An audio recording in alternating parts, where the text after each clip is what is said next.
काली नजर। माँ, माँ। अरे क्या माँ माँ कर रहा है? बकरी का बच्चा है क्या? अरे माँ, मजाक छोड़ो। मुझे फाइनली वो मेन चौराहे वाली दुकान मिल गई है। अब देखना, आपका बेटा दुगनी स्पीड से पैसा कमाएगा। उफ़ो, ये क्या?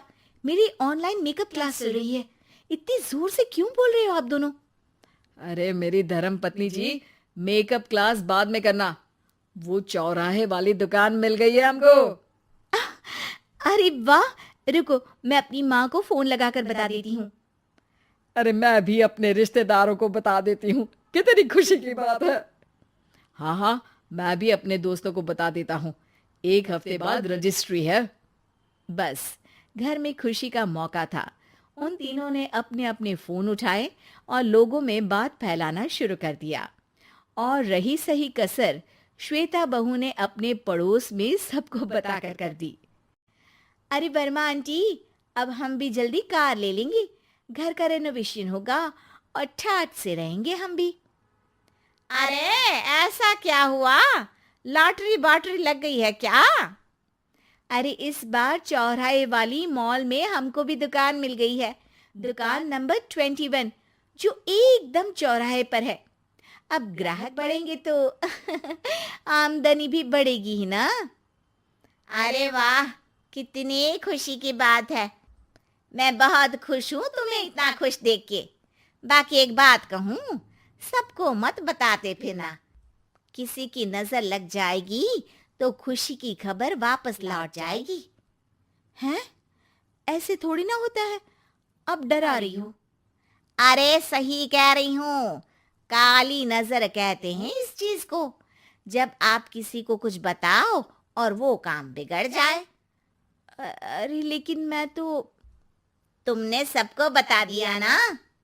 हाँ, फोन लगा लगा के। अब बच के रहना। काली नजर बड़ी खतरनाक होती है।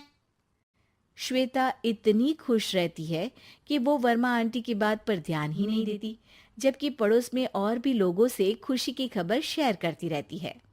अगले दिन राजेश बहुत दुखी होकर घर आता है। अरे बेटा, क्या हुआ? मुंह क्यों सूजा हुआ है? मधुमक्खी ने काट लिया क्या? माँ, वो दुकान किसी और के पास चली गई। किसी ने ज्यादा भाव लगा दिया। अरे पर बात तो आपसे हुई थी ना उस दुकान वाले की। हाँ, आज मैं टोकन अमाउंट देने गया था, तब मुझे पता चला। कोई आकर सुबह मुझसे पहले ही ज्यादा अमाउंट दे गया। काली नजर।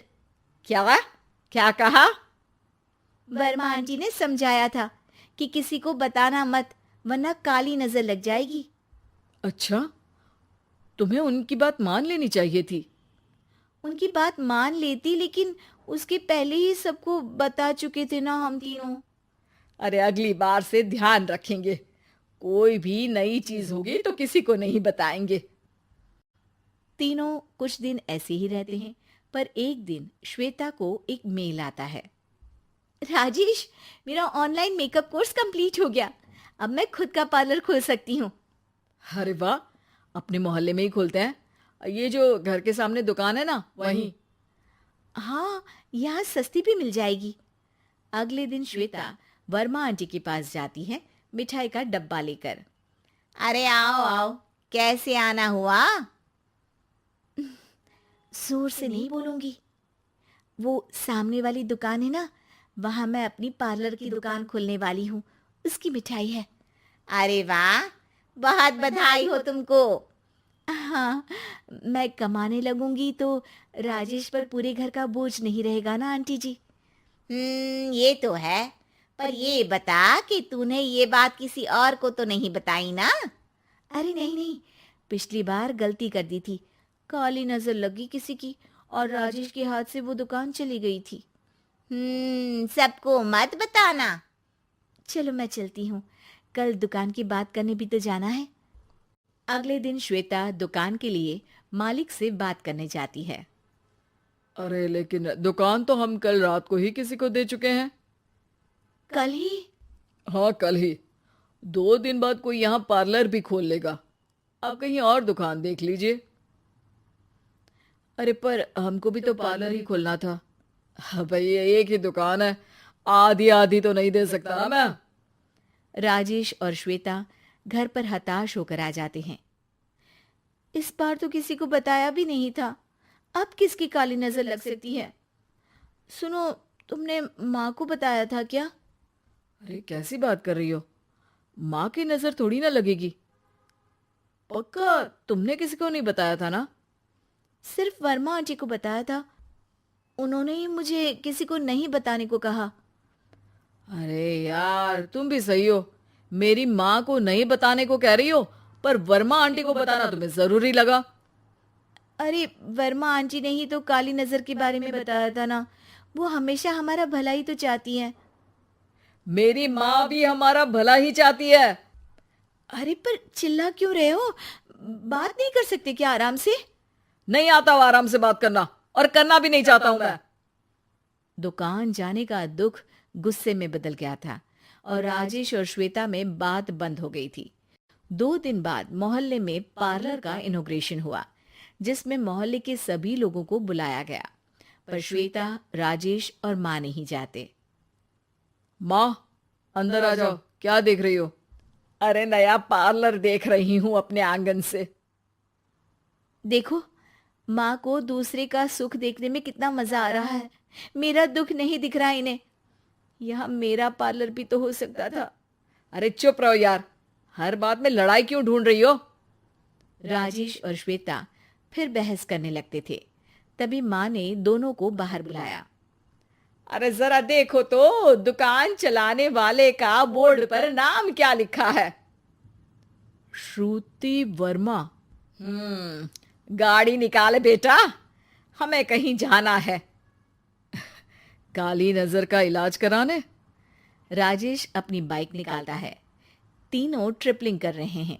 माँ राजेश को उस मॉल वाली दुकान पर लेकर जाती है जहां राजेश अपनी दुकान खोलने वाला था। यही दुकान लेना चाहता था ना तू? हाँ, पर इनको भी दुखी करने लेकर आई हो क्या यहाँ पर दुकान दिखाकर? वहां काफी नहीं था? अरे श्वेता, थोड़ा सब्र रख, अभी पता चलेगा कि हम यहाँ क्यों आए हैं। बता, इस दुकान चलाने वाले का नाम क्या है? अनुपम वर्मा। कुछ समझ में आया? वो दुकान वाली श्रुति वर्मा, ये दुकान वाला अनुपम वर्मा, और हमारे पड़ोस में हमने उस दुकानों के बारे में बताया किसको था? अब वर्मा आंटी को। मतलब वर्मा आंटी ही हमारा काम बिगाड़ रही है? नहीं नहीं, ऐसा नहीं हो सकता, ये बस इत्तेफाक है। राजेश अपना फोन निकालता है और श्रुति वर्मा और अनुपम वर्मा के नाम फेसबुक पर सर्च करता है, जहां ये दोनों ही वर्मा आंटी के रिश्तेदार होते हैं। श्वेता को समझ में आ जाता है कि वर्मा आंटी की ही नजर काली नजर है। अब क्या करना है? कोई भी खुशी की खबर हो तो काली नजर से बचना है, यानी वर्मा आंटी से बचना है। अरे पर मुझे ये समझ में नहीं आया कि वो हमारे साथ ऐसा क्यों करेंगी। अरे बेटा, एक सीख है, दूर के आदमी को आपकी तरक्की से कम परेशानी होगी, पड़ोसी को ज्यादा। दोनों माँ की बात में हामी भरते हैं और अगला काम चुपचाप करने की कसम खाते हैं, ताकि आगे से वर्मा आंटी कोई काम ना बिगाड़ सके।